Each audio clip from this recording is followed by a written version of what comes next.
Welcome to the Ferris Love Podcast. Here we explore spiritual insights and practical strategies to help you cultivate a family life rooted in beautiful, self-giving love. Join us as we invite experts to share uplifting perspectives and actionable advice for navigating the joys and challenges of modern family dynamics. Welcome back to the Ferris Love Podcast. Happy Tuesday, everyone. Today I have Lauren from On This Rock Designs joining me today. Lauren, how are you doing? I'm doing very good. How are you? I'm doing great. For the viewers who may not be familiar with who you are, could you share a little bit about yourself and the work that you do? Yeah, so my name's Lauren. I am an artist. I have a small business called On This Rock Designs that I started back in, I think, 2020. But I really took off and actually started doing stuff with it, I want to say in 2023.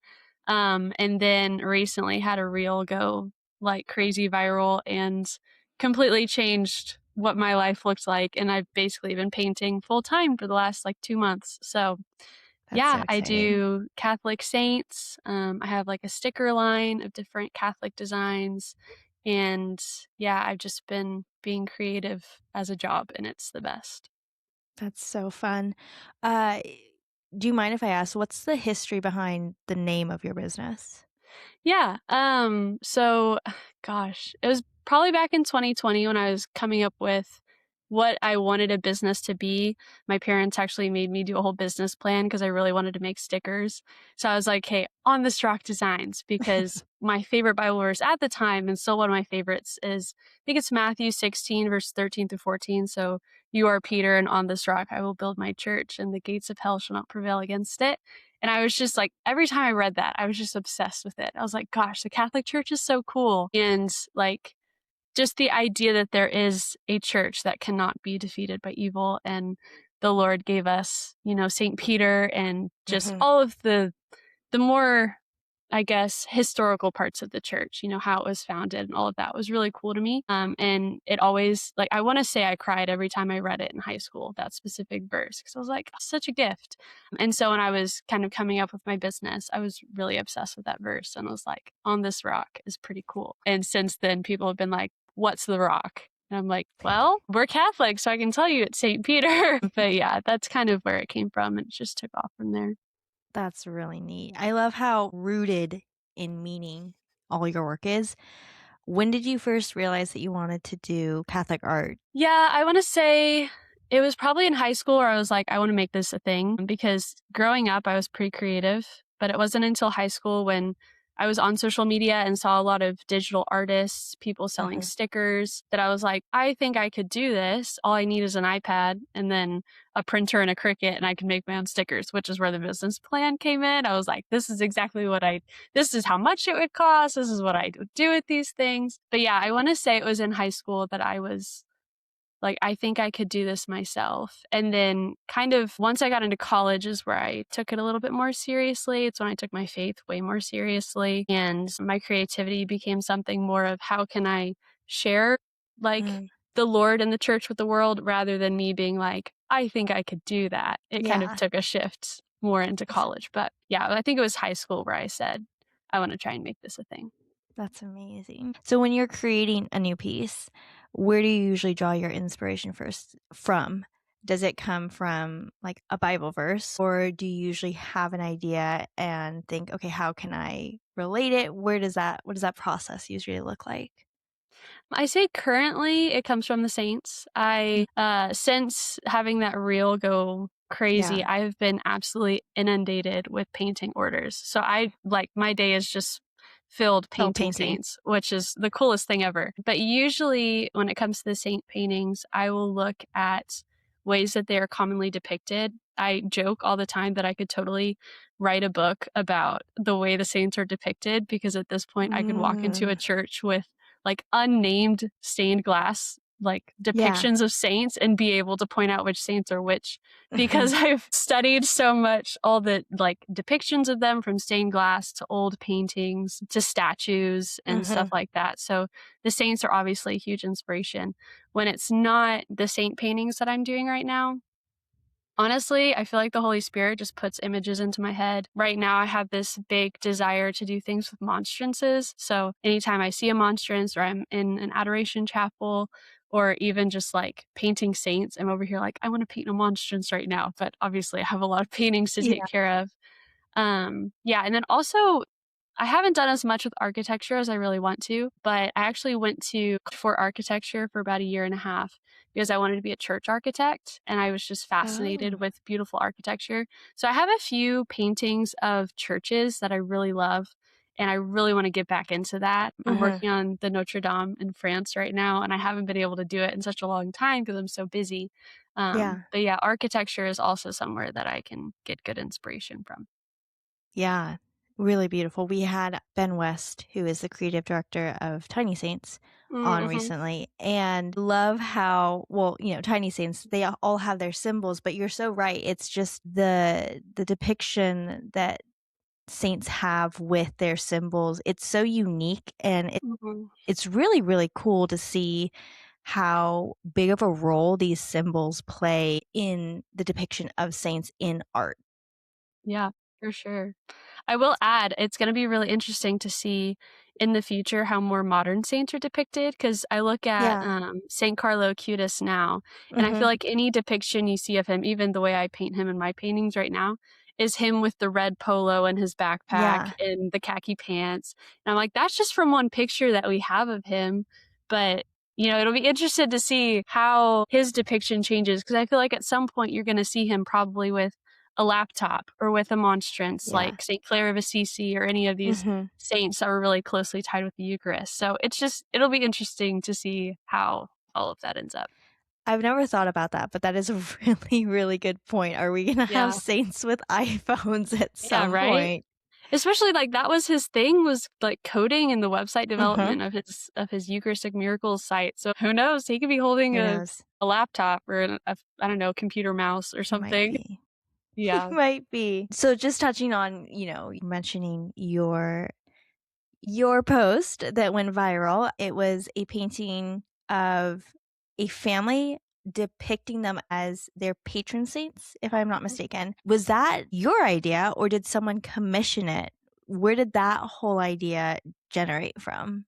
Yeah. It's somewhat of a long story, but I'll try and keep it as I don't know, Mhm. straight as possible because there are a lot of tangents. But I want to say in 2023, which is kind of where I full sent with my business, was because I had a friend at my home parish reach out because her sister was the godmother of a little kid. And they wanted the little kid to be depicted in a painting holding the hands of the two saints that they were named after. So I think her name was Oh. Quinn Evangeline. So St. Thomas Aquinas and St. John the Evangelist, I think. Beautiful name. They wanted Mhm. to honor that in a really unique way. So I did this painting and sent it off to them, and they were absolutely in love with it. So the woman who had commissioned it through her sister was like, I want my kids done. So then I did like her 4 kids. And then one of her friends was like, I have, I think, 5 kids. I want my Mhm. 5 kids done. And at a certain point, it got to Kristen Combo, who is a little Yeah. Catholic influencer who goes to my home parish. And she posted hers on her Instagram story. So shout out Kristen. She did most of the heavy lifting for me. And then I want to say I did probably 20 paintings over the course of those next few months for random moms that I had never met before. And that's when I was like, okay, I need a website. I need to Mhm. get these things on there. I need to get this going. So it started out with these custom saint namesake paintings. So these were Yeah.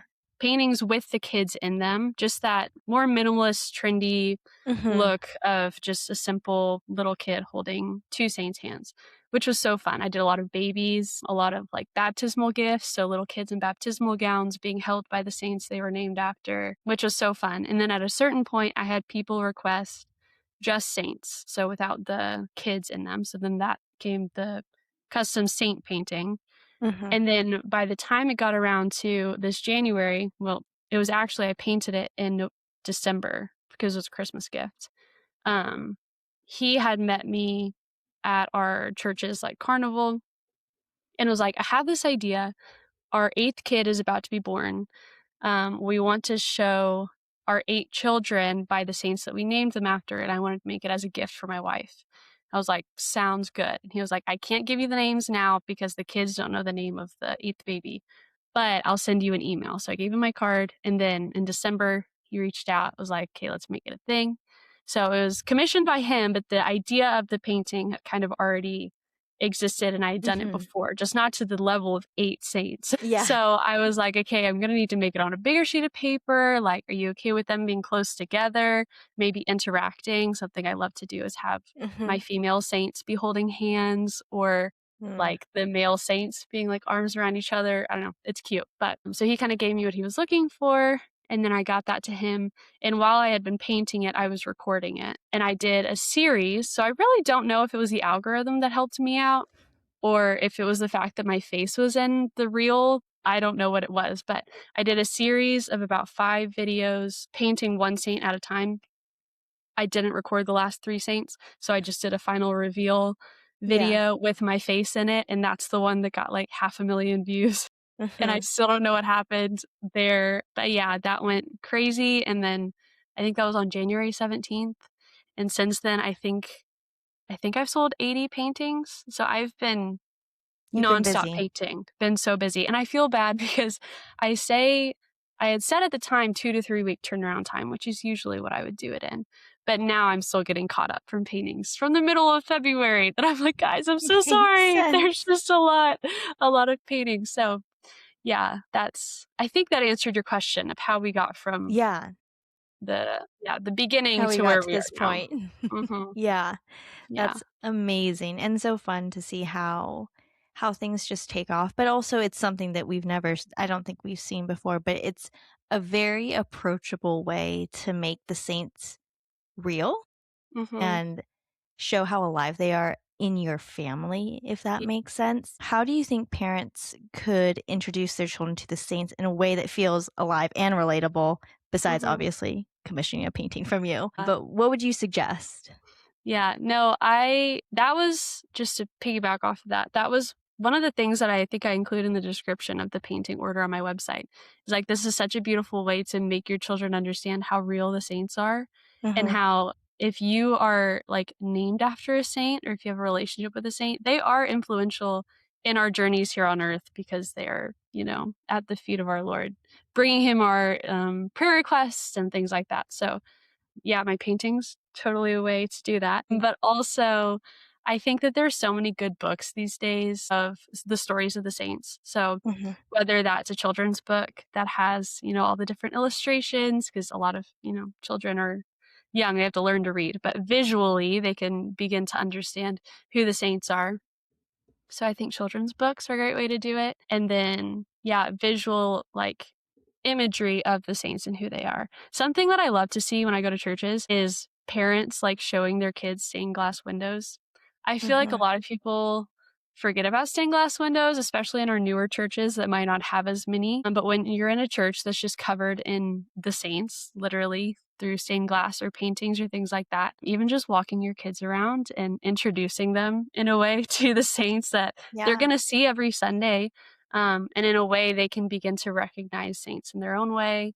They can have a favorite, things like that to just make it more real and tangible so they can visually see these people who don't exist anymore here on earth, but did at one point and are now up in heaven. So, and very much alive. Yes, for sure. Did your parents do that with you? How did you grow in love for beauty and appreciation of the saints growing up? How did your parents foster that? Yeah. Creatively, they fostered a lot of creativity in my life. Like when I was younger, art was always something that came pretty easy to me.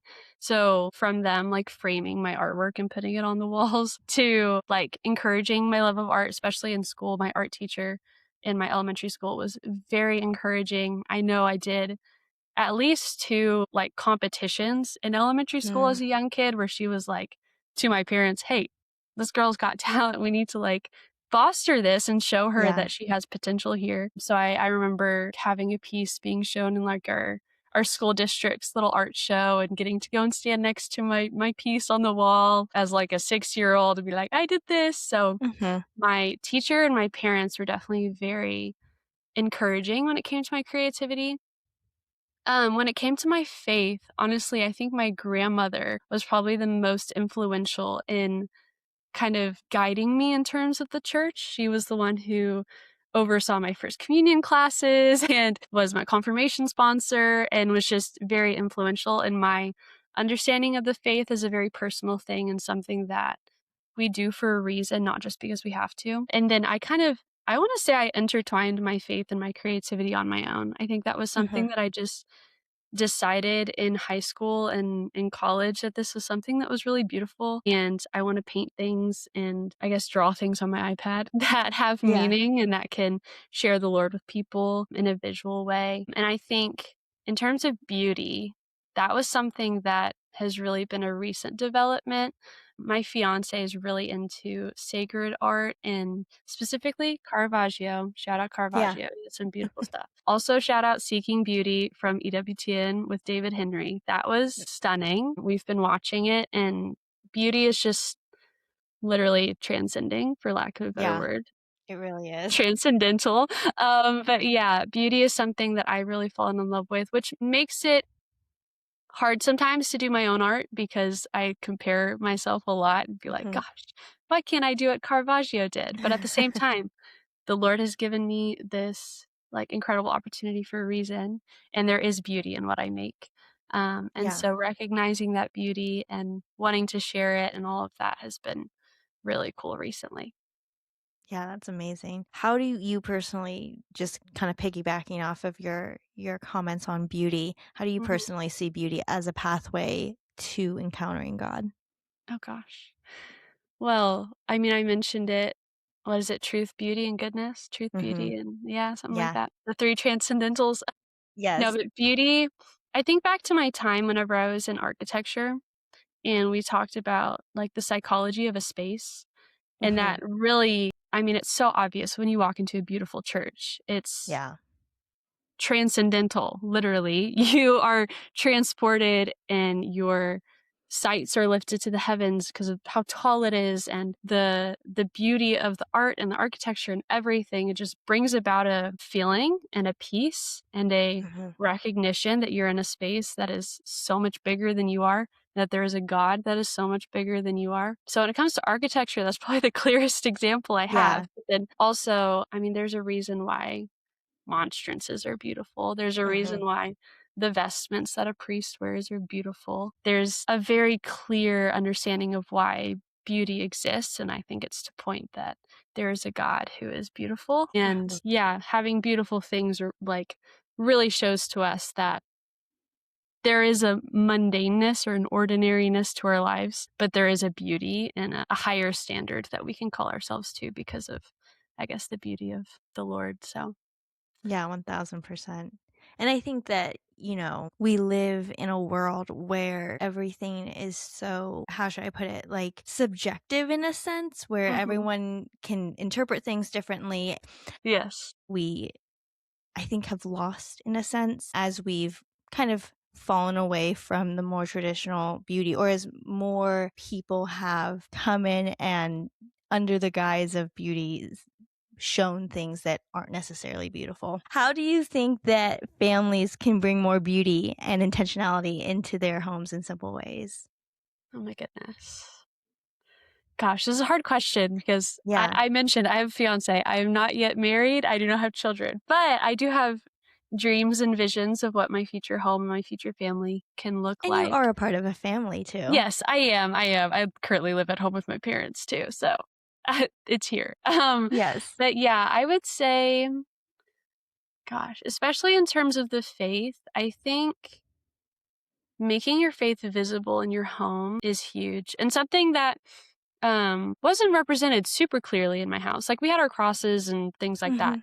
But when I think of like what I want my home to look like, it's very liturgically inspired. So liturgical decorations and very much making a domestic church out of the home, having crucifixes above doors and like a little holy water font by the front door and things like that. So making the faith more tangible in a way that kind of reminds us of what our actual church looks like, maybe for Yeah. mass or things like that. You can kind of see similarities in your domestic church. But then also like like I mentioned with having visuals for children, so important, especially when they're just learning how to read or can't read at all. Having visual pieces, so things that are either of saints that you love, or if there's a particular painting that you love, buy a print of it.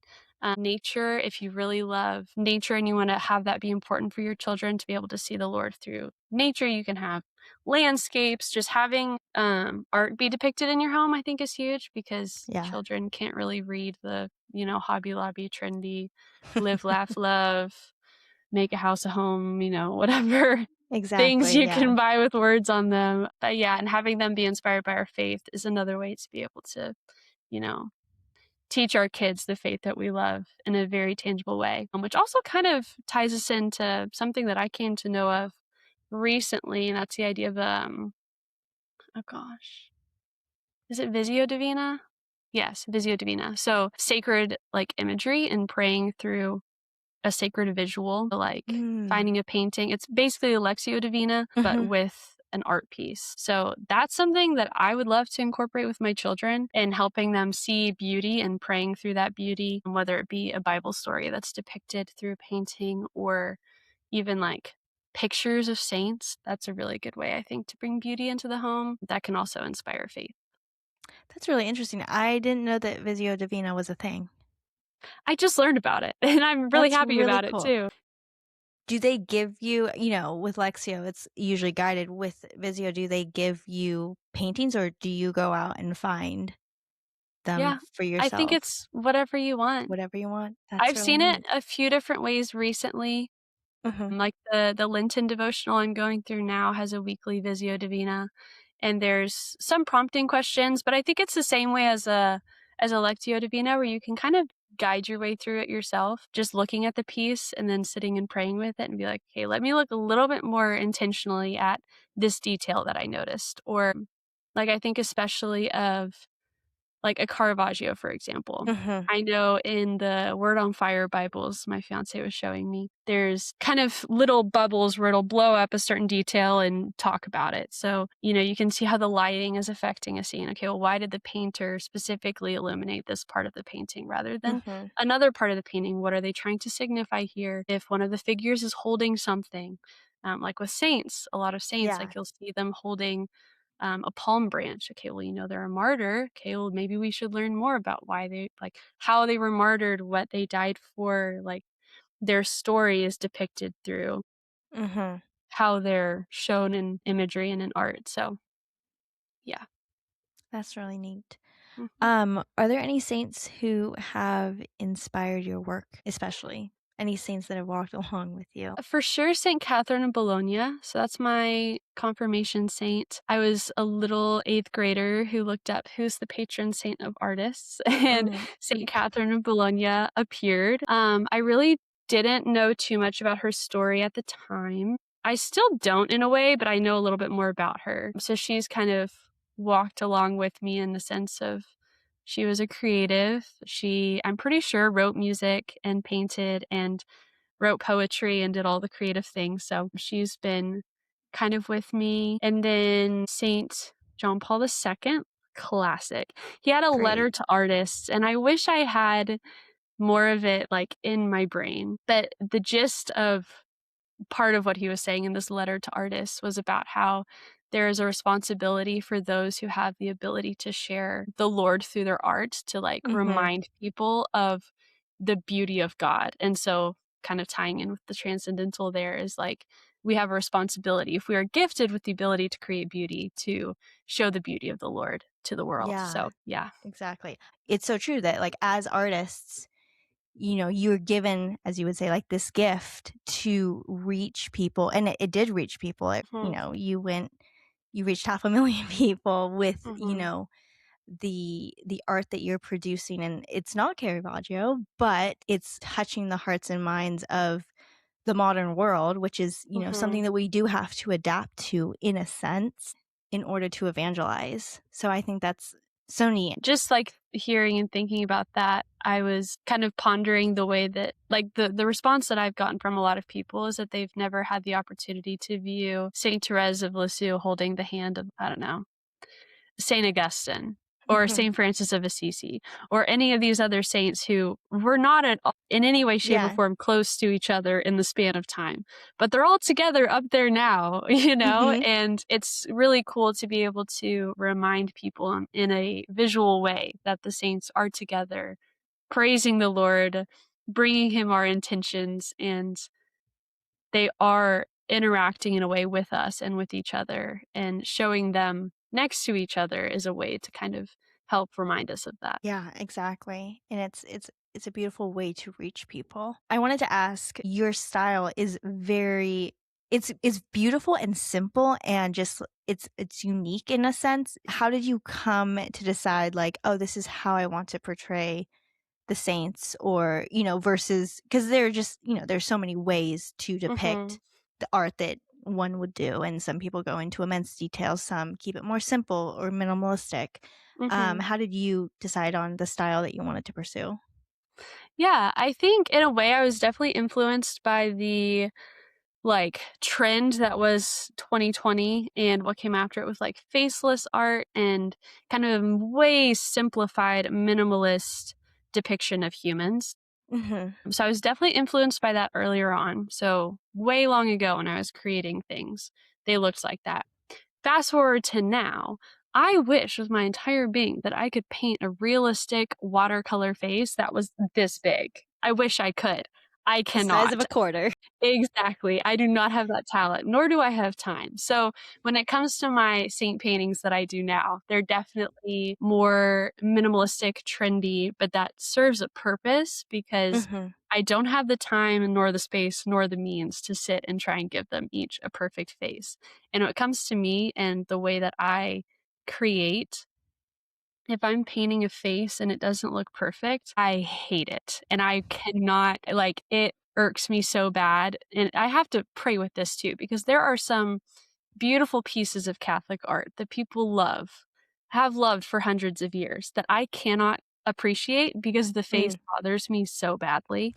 And so when it comes to my paintings, I just err on the side of caution, and I'm like, I'm going to go with the trendy faceless for the sake of people not because I know with me, if I were to go and try and buy something and I knew the face was going to look a little goofy or look a little too cartoonish, which I think with the size, I keep pointing over here because I have some, but with the size of these, if I were to try and do a face, they would look really cartoonish. And that's not the message I'm trying to send with them. I'm definitely wanting these to be more of a very simple visualization of the saints rather than a literal depiction of them. Yeah. Yeah, I totally understand what you're saying, because, it's even just when I've recently had to buy a couple of Catholic gifts for people in my life. And, if you're getting a Mary statue, you want Mary to look beautiful. You don't want her face to look look a little odd goofy or cartoonish or something. And so, but that is a huge factor that everyone in my family considers when buying Catholic art, is like, well, how do the faces look? Because at the end of the day, we don't know what their faces look, to a T, but we can surmise. But just you're so right. It plays a huge role in the decision of whether or not we enjoy a piece of art.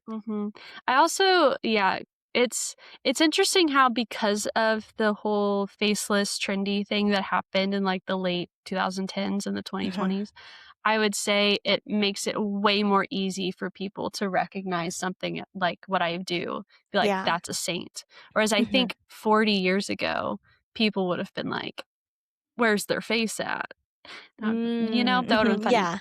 Also, have to point this out because it made me laugh so hard. I had, on social media, you're going to get a few bad comments. I had one person say, isn't this iconoclasm? Took me for a surprise because I don't know what iconoclasm means.